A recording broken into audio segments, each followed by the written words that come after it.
Alex and Liv, and also Paul Holder and the Hot Snakes. And I'm Hailey Wright. And we're doing the not third installment because that sounds too much like credit. The third episode, I guess, of Mic Drop. So I guess we'll get started.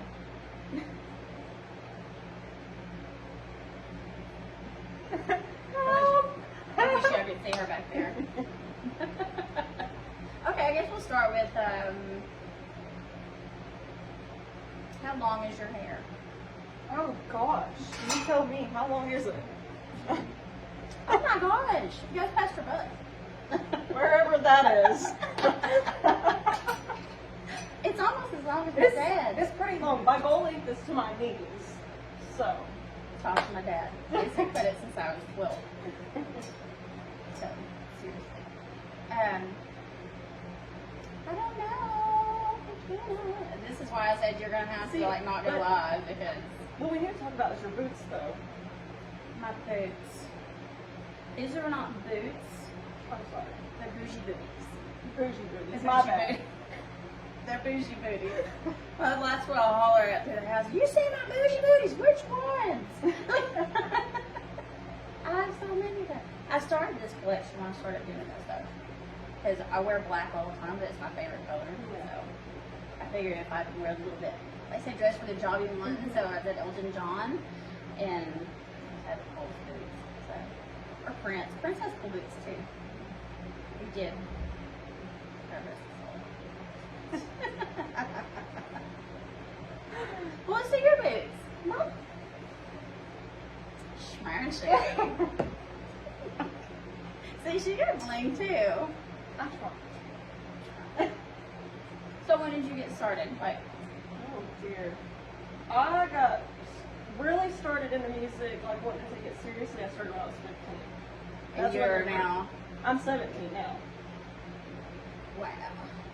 I would never guess that though. Like listening to you and you up in chorus down here at the hideout.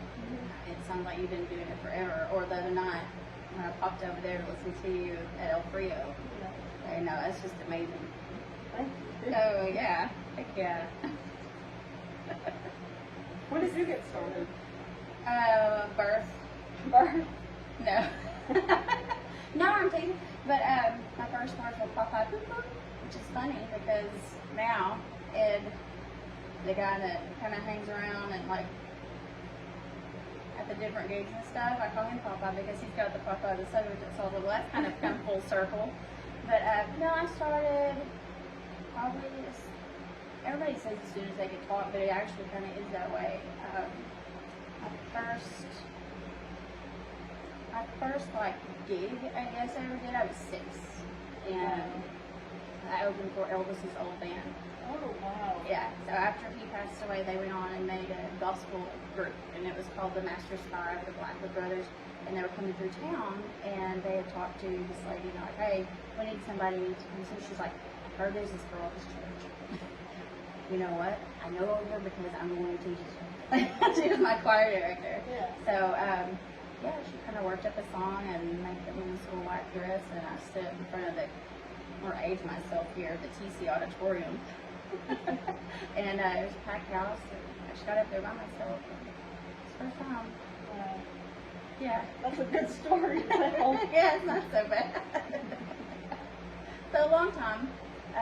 I've not always played the guitar though. I mean, I play some, but I say I'm not very at it. Alex says I don't give myself enough credit, but I don't play on stage. Unless I'm requested and it's like the third set and nobody cares anymore anyway because everything sounds good at that point. Third set delirium.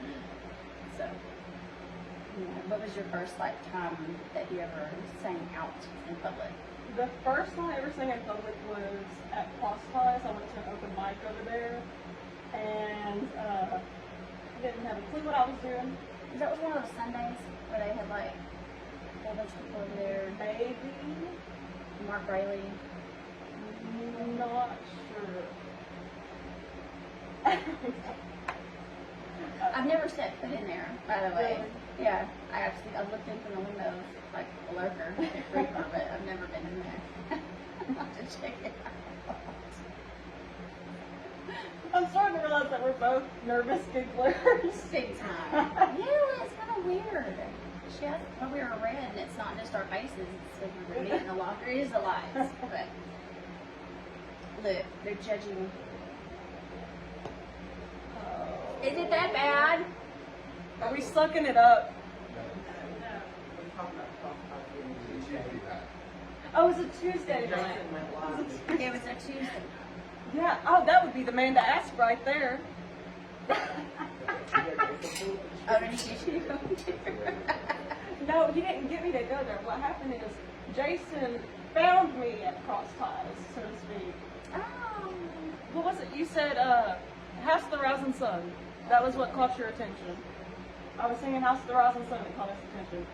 I love that. But see, I love that you sing stuff like that too, because that's kind of like a jam. Yeah. You know, I don't just sing country, you know, I just sing like, you know, newer rock stuff. I love that. Like, my mom wanted me to sing like some Stevie Ray Vaughan for like a 7th grade talent show one time. I didn't do it, but I practiced it and then I chickened out at the last minute. Yeah, I think it's good whenever you mix the genres up whenever you're playing somewhere because it keeps the crowd entertained. Yeah, nobody wants to hear the same thing over and over again. Right. And I don't like just the same thing. Well, you know, I did the same with like the blues thing with Paul Holder, the Hot Snakes, and that's my jam too. So it's kind of all mixed in. But I guess, like, who were your biggest like influences? Not even necessarily artists, but like people that kind of push you or foster your singing. Like, yeah, keep singing. I had brothers, so they were always like, shut up. But feel like that's my whole family. They get tired of hearing They're it. proud of me now. Yeah, I'd definitely say that Mom is one of my biggest supporters because she pushed me to go to the open mic at Cross Ties. And that's what kind of started my little music journey. So Yeah. definitely got to give her credit. Good job, Mom. So, but you write too, right? A little bit. I tried. I actually, even though I know the answer to it, because I heard some the other night, and it was amazing, and it's like, damn, let me just go put my folder away. Oh my gosh, thank you.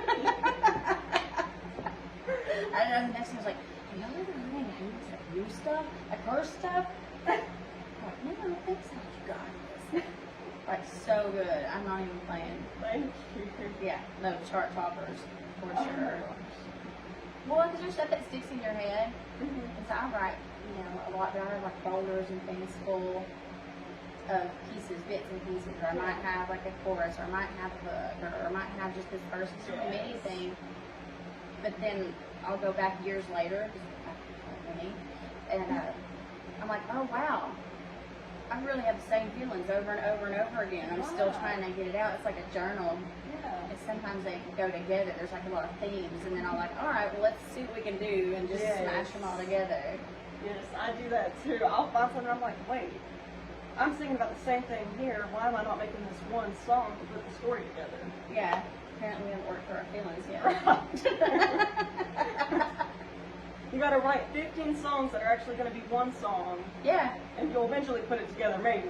right. It's our own mashup. Nobody else knows. Right. So when you write, do you play first? Do you hear like the tune, or do you hear the words first? Or is it kind of at the same time?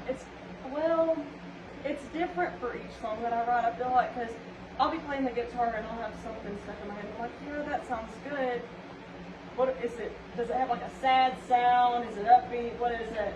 And then I might put words to it. Or I'll have something in my head and I'm like, oh, I need to write the music to it now. So it's different for each song. See, mostly, I'm not like that. It's the words, but I can hear how I want it to sound, Right. which I think is frustrating when I'm for Alex, bless his heart, you know, because I'm like, no, that's not it.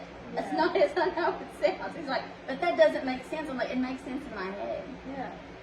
Because I know how I want it to sound. Like, or I like imagery and, like if the theme of the song is something like billowy or like smoky, then I try to make the words make that shape. If that makes sense. Yes, that does make sense. Okay. Somebody understands. You're not crazy. Somebody understands me. It's good. Yes, we're awkward, nervous laughers. Yes. Very. He wants to say something like that. But no, no, no. He's thinking. He's not going to say it out loud, though. Yeah.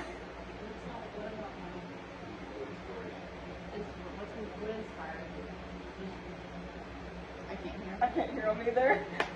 What inspires you musically? Oh.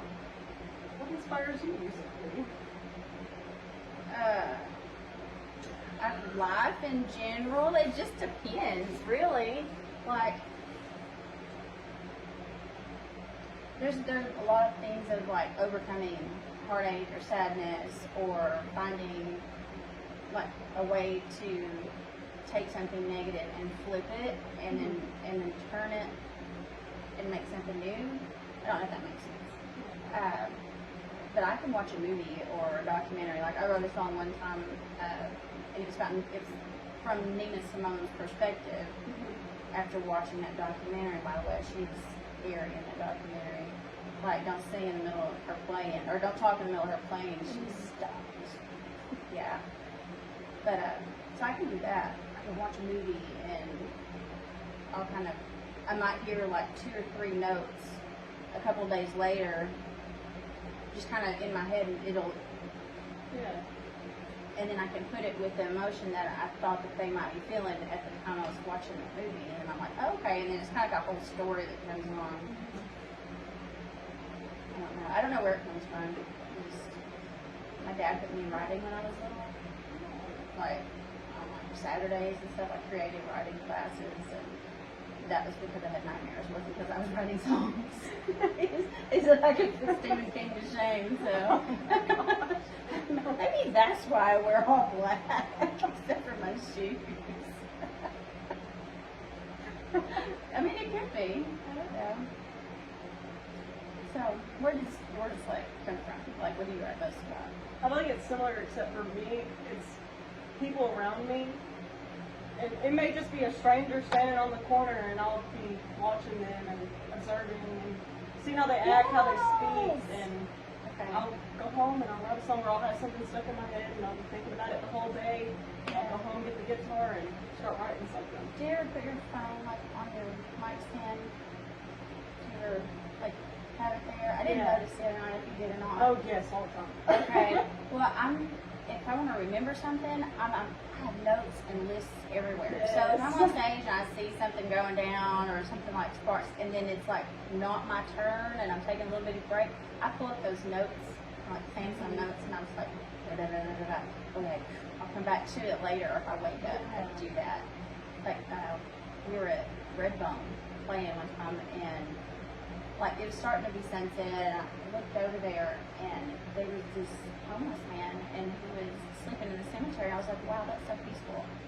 But just the image of, I can still picture him, the image of that just kind of resonated in my head, and I don't know, there was something beautiful and sad in it, so I just wrote that down, and I'll come back to it. Just didn't want to forget it, you know, but there's a man sleeping in the cemetery, you know, it's like,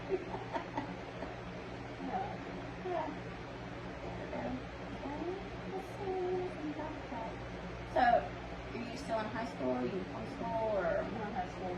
in high school? I go to Premier High School. Is that? What's summer building? Are they moving it? No. But I know. There's another one that's on the state line. So is it kind of like a self-paced or whatever? That's cool. Do you like it? What do you like about it?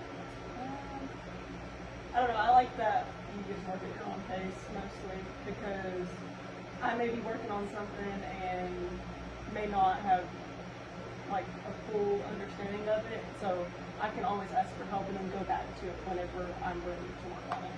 So I thought you shouldn't like people telling me what to do and when to do it, because that's A little bit of that, maybe. Our maybe. kids are scared. I'm like, don't tell me what to do. I hate that. My dad used to say, like, you don't run me. And so then I kind of pick that up, and jokingly, I'll tell people, they try to tell me something, I'm like, you don't run me. Like, but if you try to speed me up, I'll slow down. Yeah. Like, big time. Big time. And I think if somebody speeds me up, then it makes me worry that I'm going to forget something. Yeah. And so I'm like, oh no, okay, I gotta go now. What all do I need to grab? And that's why I end up with like bags full of useless crap that I don't need.